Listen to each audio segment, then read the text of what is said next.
हमारे जो बाबा श्री कृष्ण हैं वो भी इसके खिलाफ रहे हैं। हाँ। भाईचारा, आपसी मेल मिलाप। अब आप क्या मंदिरों को खुदवाएंगे और बौद्ध की मूर्ति मिलेगी तो क्या स्तूप बनवा देंगे वहाँ पे? विवादित बयान हो जाएगा। नहीं, विवाद नहीं। अगर मंदिर को खोदा जाए और स्तूप निकल आए वहाँ पे तो क्या स्तूप बनेगा वहाँ पे बौद्ध का? बात करेंगे भैया हेमंत विश्व शर्मा, जो कि असम के मुख्यमंत्री, और उन्होंने ऐसा विवादित बयान दिया है कि भाई क्या ही बताएं। आपको पोस्टर साथ में दिखाई दे रहा होगा। उन्होंने साफ साफ बोला है कि भैया भगवत गीता के अंदर एक इकाई है, उसके अंदर जो ब्राह्मण समाज है वो सर्व पूज्य होता है, तमाम मुद्दा है। धर्मेंद्र भैया जी हमारे साथ में, इनसे जानना चाहेंगे कि भैया ये कैसे देखते हैं, क्या जो निचला तत्व है, क्या जो निचला समाज है, क्या वो सिर्फ बड़ी समाज को या फिर ब्राह्मणों को या फिर जो भी पंडित लोग हैं उनका पूजा करने के लिए पैदा हुआ है? कैसे देखते हैं सर?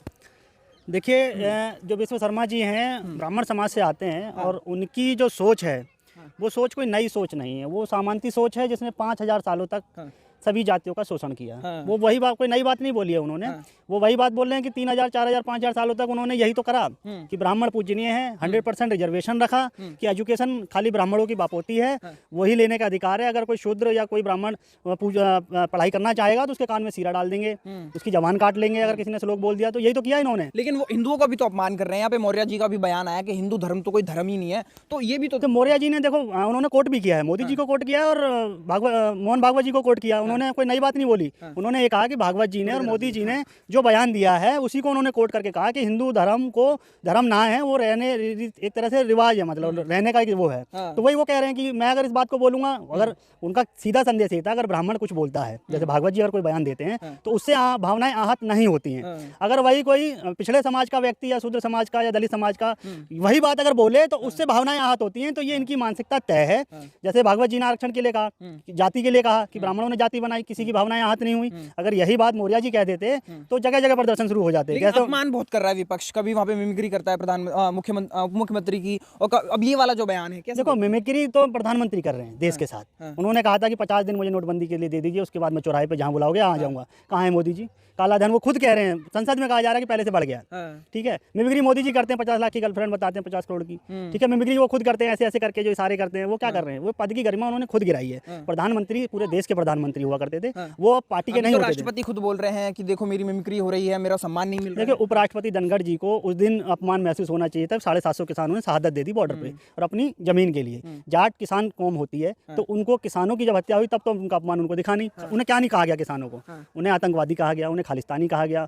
लास्ट में ये भी कहा गया कि ये देश के टुकड़े करना। अरे किसान का बेटा सरहद की रक्षा करता है, किसान अन्न उगाता है जिससे देश चलता है। उसको 750 किसानों की शहादत पे एक शब्द ना धनखड़ जी ने कहा ना उनकी पार्टी के किसी लोगों ने कहा। तो उनका अपमान तब नहीं हुआ जब बेटियों के छाती पे हाथ लगाई जा रही थी, उनको खींचा जा रहा था, उनका धरने प्रदर्शन से उठाया जा रहा था। अभी देखो क्या हुआ।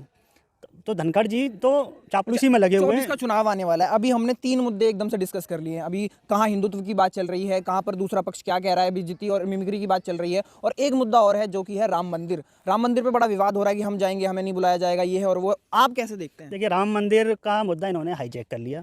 राम मंदिर, पहली बात तो बाबा भीमराव अंबेडकर साहब के दिए हुए संविधान के अनुरूप कोर्ट के डिसीजन से बन रहा है। कह रहे हैं मोदी जी छत दे रहे हैं राम को।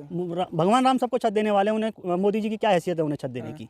मोदी जी ने, सुप्रीम कोर्ट ने जो आदेश दिया उसके बिहाफ पे मोदी ने पहले क्यों नहीं बना लिया? डिसीजन आने के बाद ही तो बना रहे हैं मोदी जी भी। तो मोदी जी डिसीजन देने से पहले नहीं बना सकते थे ना उसे। तो सुप्रीम कोर्ट और संविधान जो हमारा है वो सर्वोपरि है, वो मंदिर पे भी लागू होता है और वही हो रहा है। लेकिन लोग पता है पोस्टर जारी कर रहे हैं, भाजपा वाले। कर्नाटक से एक पोस्टर जारी हुआ जिसमें मोदी जी हैं, वो छोटे से राम है, वो उंगली पकड़ के लेके जा रहे हैं। तो यही तो इनकी नियत है, यही तो दर्शाता है कि धर्म इनके लिए क्या है, भगवान की हैसियत इनके सामने क्या है। इनके नेता के सामने भगवान भी बौना है।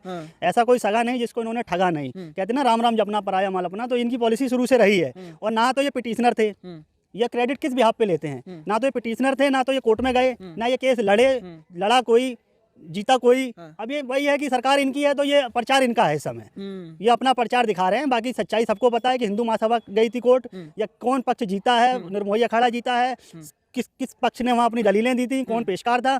तो ये जो अब बन रहे हैं कि हम बनवा रहे हैं, ये तो अपनी पॉलिसी। मोदी जी में ही इतना दम था, नहीं तो इतने सालों से केस चल रहा है, कोई सरकार इस पे काम नहीं कर रही। तो फैसला मोदी जी ने तो नहीं लिखा, कोर्ट के सीबीआई इन्होंने दम भरा था। यही जबरदस्त। देखिए, ये दम भरते तो ये कोर्ट जाते और अपना वकील पेश करते। अगर इनमें दम था, दम इनमें नहीं था, लड़ा किसी ने।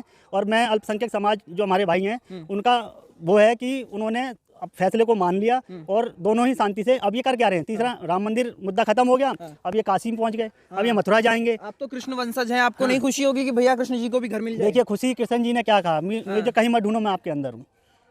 अपने आपको अंदर तो ज्यादा समर्थन करना चाहिए ये योगी जी का समर्थन कि भैया देखो, काशी मथुरा जो सब है। सांप्रदायिकता के शुरू से मैं खिलाफ रहा हूँ। हाँ। हमारे जो बाबा श्री कृष्ण हैं वो भी इसके खिलाफ रहे हैं। हाँ। भाईचारा, आपसी मेल मिलाप। अब आप क्या मंदिरों को खुदवाएंगे और बौद्ध की मूर्ति मिलेगी तो क्या स्तूप बनवा देंगे वहाँ ये पे? विवादित बयान हो जाएगा। नहीं, विवाद नहीं। अगर मंदिर को खोदा जाए और स्तूप निकल आए वहाँ पे तो क्या स्तूप बनेगा वहाँ पे बौद्ध का?